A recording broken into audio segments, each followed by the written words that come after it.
You're listening to Do This First, a daily personal development podcast that focuses on science-backed, actionable steps towards your best year ever. Hi, I'm Santa, your host. Today we're closing out our Greatest Poets of All Time series with installment number 10. Today we'll be talking about Dante Alighieri, commonly known just as Dante. He was a major Italian poet of the late Middle Ages. He was born in Florence around 1265 and is best known for his epic poem, The Divine Comedy. If you've heard of Dante's Inferno, well then you've heard of The Divine Comedy.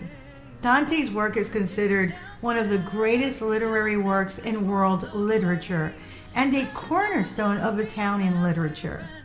Dante's The Divine Comedy, which deals with the human experience, spirituality, morality, and its consequences in 100 cantos. Dante describes his journeys through the 9 circles of hell, guided by the ancient Roman poet Virgil. We had an episode totally dedicated to Virgil. In Inferno, he encounters various sinners and allegorical figures, each punished according to their sins. Dante wrote the Divine Comedy between 1308 and 1320, drawing on his political exile from Florence and his philosophical, theological, and literary knowledge. The poem is notable for its complex allegorical and symbolic structure, its rich language, and its profound exploration of moral, spiritual, and existential themes. The Divine Comedy is divided into 3 sections: the Inferno, the Purgatorio, which is purgatory, and the Paradiso, which is paradise.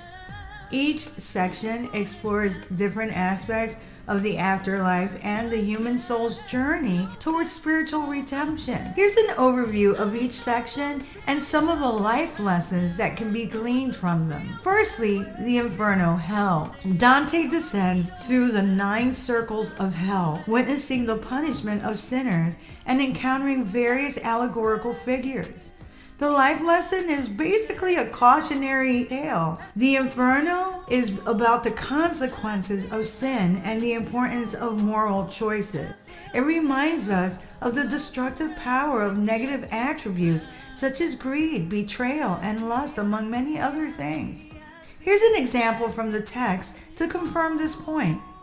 One powerful example in Canto 7 is of the Inferno, where Dante and Virgil encounter the souls of the avaricious and the prodigal in the 4th circle of hell. Dante sees these sinners perpetually pushing heavy weights back and forth, symbolizing their inability to find rest due to their insatiable greed or wastefulness in life. In Canto 5, Dante encounters the souls of the lustful in the 2nd circle of hell. The winds of a violent storm symbolize the turbulence and restlessness of those who indulge excessively in carnal desires during their earthly lives. One of the most poignant examples in the circle is the story of Paolo and Francesca, adulterous lovers whose illicit love affair ultimately led to their tragic deaths and eternal damnation. Through these harrowing depictions, Dante underscores the dire consequences of just giving in to negative attributes like greed, betrayal, and lust.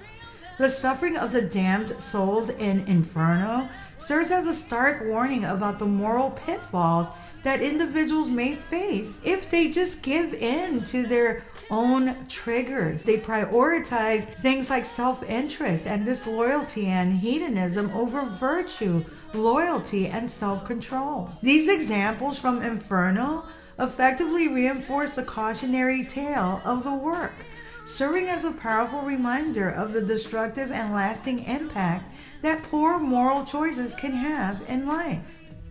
Seriously, how many notable careers can you name that have been destroyed due to poor moral choices? And it really runs the gamut from entertainment industry, political figures, sports, and even the clergy. Being led by emotions, triggers, impulses can make a person very weak and susceptible to making bad decisions with far-reaching consequences. Know that When you conquer a weakness, when you set out to strengthen that weakness by conquering it, it becomes a strength, because the process of overcoming those triggers often involves growth, self-improvement, and personal development.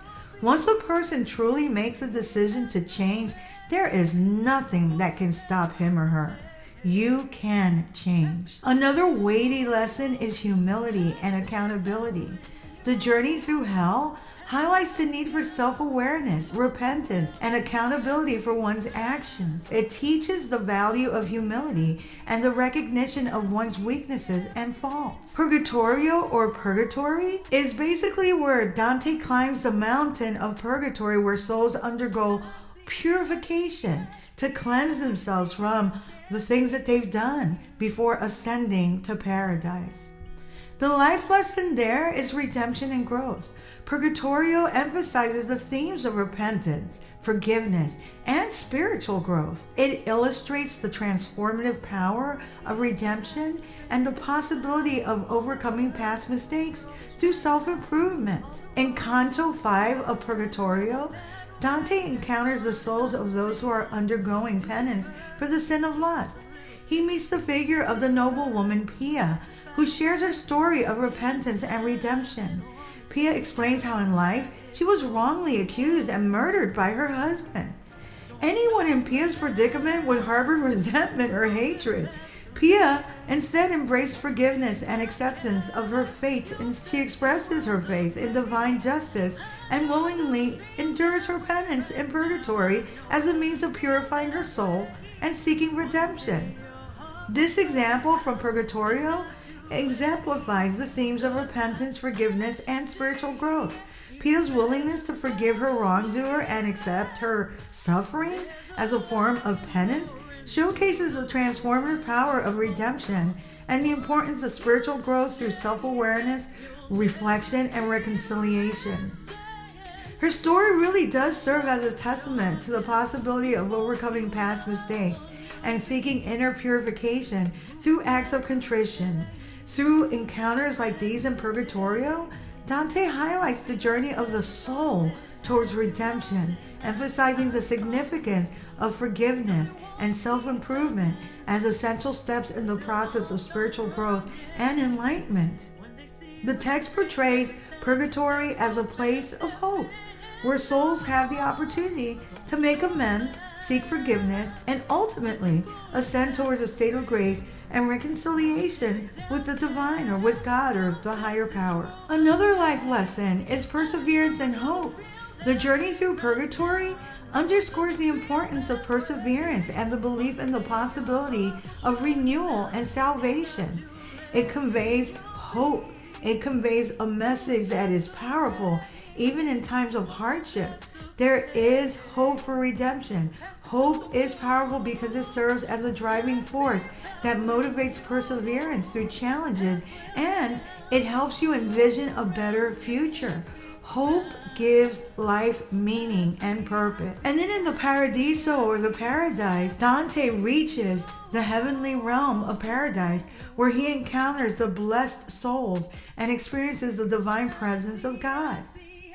The life lesson there is the spiritual enlightenment that takes place.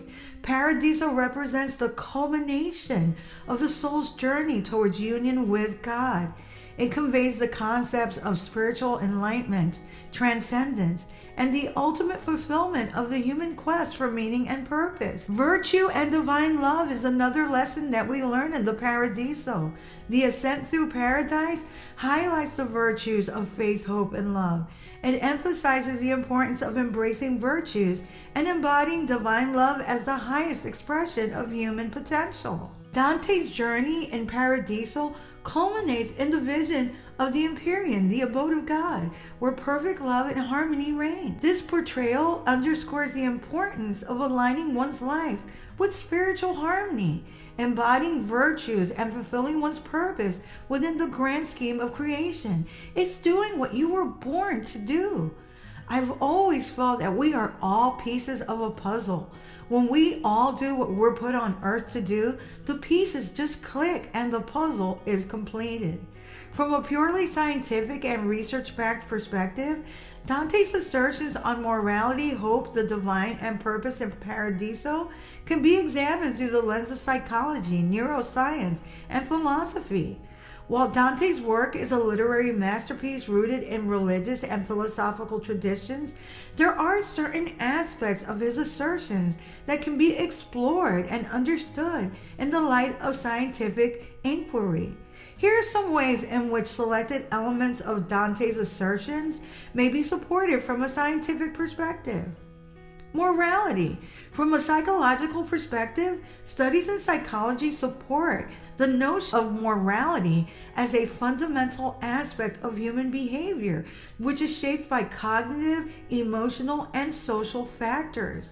Research on moral development, such as Kohlberg's stages of moral reasoning and moral decision-making, like the dual process theory of moral judgment, provides insights into how we develop moral values and make ethical choices and navigate moral dilemmas. And then there's a question of hope.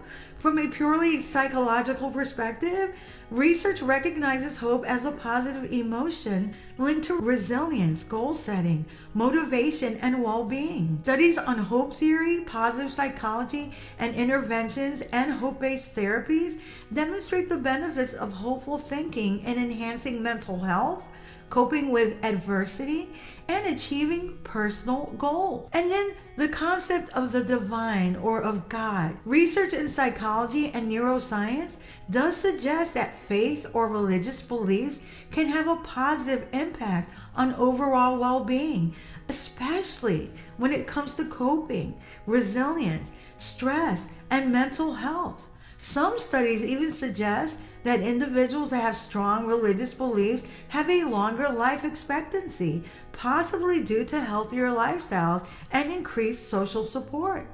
There's also the question of faith imbuing us with life satisfaction. Faith can contribute to a sense of meaning, purpose, and satisfaction in life, promoting overall well-being and happiness.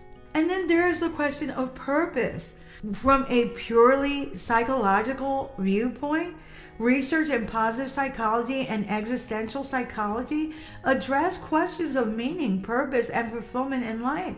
Studies on goal setting, values clarification, and existential well-being illuminate how people find purpose, create meaning, and pursue a sense of significance in their lives. Dante's Divine Comedy offers profound insights into the complexities of human nature, the consequences of our actions, and the possibilities for spiritual growth and redemption.